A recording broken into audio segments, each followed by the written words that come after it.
नमस्कार दोस्तों, स्वागत है आपका हमारे चैनल पर। आज हम कम्युनिटी हेल्थ का एक बहुत इम्पोर्टेंट टॉपिक समझने वाले हैं, एपिडेमिकोलॉजिकल ट्रायड। अगर हमें यह समझना है कि बीमारी कैसी होती है और वो कैसी फैलती है, तो यह कंसेप्ट जानना बहुत ज़रूरी है।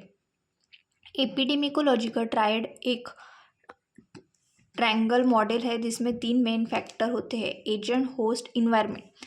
जब ये तीनों फैक्टर एक साथ इंटरेक्ट करते हैं तो डिसीज़ होती है। फर्स्टली एजेंट क्या होता है, अब वह हम देखेंगे। एजेंट मतलब वह कारण जो बीमारी को पैदा करता है, मतलब कॉज ऑफ डिसीज क्या है, उसको बोलते हैं एजेंट। एजेंट के कई प्रकार होते हैं। First is biological agent. Biological agent में क्या आ सकता है? वायरसेस, बैक्टीरिया, फंगाई, प्रोटोजोन, इनके कारण डिसीज कॉज हो सकती है।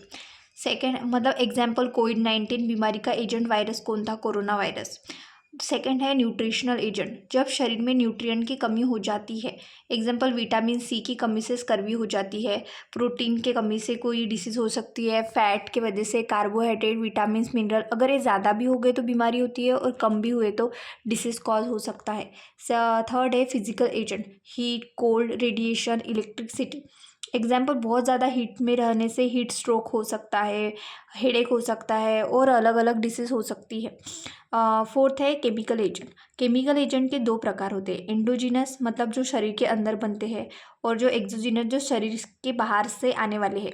मतलब एंडोजिनस के एग्जाम्पल क्या है? Serum bilirubin. सीरम बिलीरुबिन अगर ज़्यादा हो गया तो जॉन्डिस होता है, अगर यूरिक एसिड ज़्यादा हो गया तो गाउट हो सकता है।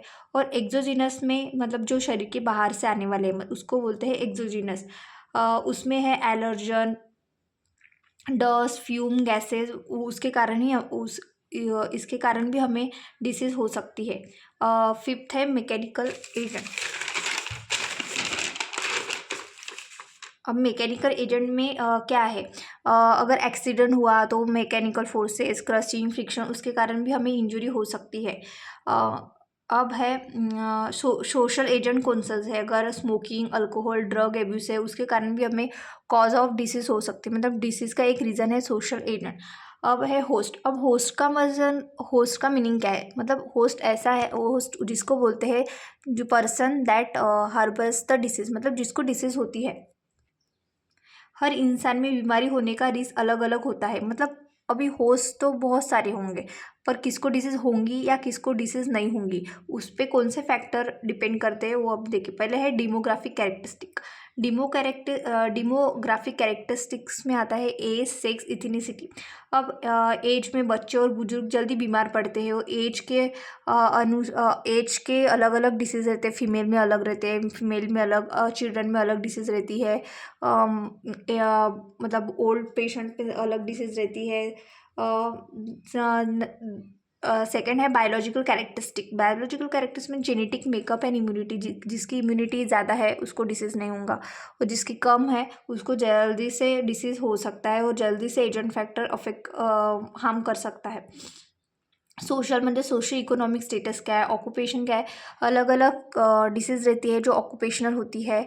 सोशो इकोनॉमिक स्टेटस म्हणजे हाई सेडेंटरी लाइफ और लो सेडेंटरी लाइफ। सेडेंटरी लाइफ अगर हुई तो नॉन कम्युनिकेबल डिसीज़ होंगी, लो है एकदम तो कम्युनिकेबल डिसीज़ हो सकती है। लाइफस्टाइल फैक्टर, फिटनेस कैसा है, न्यूट्रिशनल हैबिट कैसा है, फिजिकल एक्सरसाइज करता है कि नहीं है, बिहेवियर पैटर्न क्या है, उसके कारण ही ये जो फैक्टर मैंने अभी बताया उसके कारण भी डिपेंड करता है कि होस्ट जो पर्सन है वो जल्दी डिसीज कॉज उसको होगा या नहीं होगा। थर्ड है इन्वायरमेंट। अब इन्वायरमेंट मीन्स क्या होता है कि इन्वायरमेंट में सराउंडिंग।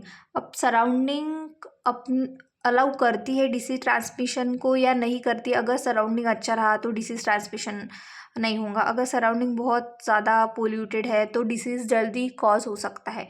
अब कौन से फिजिक अब कौन से इन्वायरमेंट? पहला है फिजिकल इन्वायरमेंट, उसमें आता है एयर, वाटर, सॉइल, रेडिएशन। अगर एयर बहुत पोल्यूटेड है, अगर वाटर बहुत ज़्यादा ही अनहाइजीनिक है तो ये इन्वायरमेंट के कारण डिसीज़ कॉज हो सकती है। एग्जाम्पल गंदा पानी रहा तो कोलेरा हो सकता है। अब बायोलॉजिकल एजेंट मीन्स जो इन्वायरमेंट में माइक्रोबियल एजेंट है, मतलब बैक्टीरिया, वायरसेस, एनिमल्स, प्लांट्स में भी अलग अलग केमिकल्स रहते हैं, उसके कारण भी डिसीज़ हो सकती है। मॉस्किटो अगर इन्वायरमेंट में अगर माइक्रोबियल मॉस्किटो रहते तो अपने को मलेरिया हो सकता है। थर्ड है सोशल और सोशल। अब सोशल और कल्चरल के कारण भी हो सकता है। एग्जाम्पल पुअर सैनिटाइजेशन और ओवर क्राउडिंग से इन्फेक्शन फैलता है। अब फोर्थ फैक्टर है टाइम फैक्टर, मतलब एपिडेमियोलॉजी में टाइम भी इम्पॉर्टेंट फैक्टर है।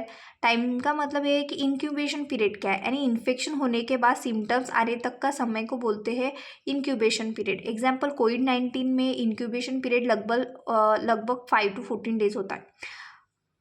सबसे आसान मान लो मलेरिया डिसीज, एजेंट है प्लाज्मोडियम। अब एपिडेमियोलॉजी का एक एग्जाम्पल देती हूँ, जैसे एजेंट, होस्ट, इन्वायरमेंट, ये सब एक मेक पे डिपेंडेंस है, मतलब एक मेक से इंटरैक्टेड ट्रायड है। अगर एजेंट है प्लाज्मोडियम पैरासाइट, और होस्ट है ह्यूमन, और इन्वायरमेंट मॉस्किटो और गंदा पानी, इसकी वजह से डिसीज कॉज सकते हैं। तीनों मिला के इनका इंटरेक्शन होके डिसीज कॉज हो सकती है। सो कंक्लूजन क्या है कि एपिडेमियोलॉजिकल ट्रायड हमें यह समझने में मदद करता है कि डिसीज तब होती है जब एजेंट, होस्ट, इन्वायरमेंट, ये तीनों फैक्टर एक साथ काम करते हैं, मतलब इंटरेक्शन होकर होता है इनका, तो डिसीज कॉज होती है। अगर ये अच्छे रहे तो नहीं होती है, पर अगर इनमें कुछ गड़बड़ी है, कुछ प्रॉब्लम है, तो हाँ डिसीज कॉज हो। अगर हम इनमें से किसी एक को कंट्रोल कर ले, अगर एजेंट, अगर इन्वायरमेंट अच्छा रखे, होस्ट अपनी बॉडी फिजिकली अपन फिट रहे, तो अपने को डिसीज कॉज नहीं होंगी। अगर जैसे मॉस्किटो कंट्रोल करना, वैक्सीनेशन करना या सैनिटाइजर इंप्रूव करना, तो डिसीज़ की प्रिवेंट किया जा सकता है। सो अगर आपको यह वीडियो हेल्पफुल लगा है तो वीडियो को लाइक, शेयर और सब्सक्राइब करें। धन्यवाद।